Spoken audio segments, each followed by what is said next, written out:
Hi guys, for today's video, magbubunot na naman tayo guys.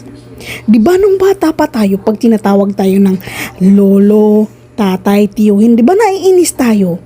Kasi lagi tayong inuutusan na magbunot ng kilikili. Basta lagi tayo inuutusan magbunot. Ngayon na matanda na tayo, nakapag-asawa na tayo, nakapag-boyfriend na tayo, o di kaya ang tanda-tanda na natin, inuutosan pa rin tayo magbunot. Saan tayo lulugar guys? Kahit na ayaw mo, wala kang magagawa kasi pag humingi ka ng pera, pag humingi ka ng baon, sasabihin sa'yo, bakit ka hihingi-hingi dyan? Nung inutusan kita, hindi mo naman sinusunod, ayaw mo, hindi ka naman nakikinig. O diba, no choice kundi bunot na naman kahit na matanda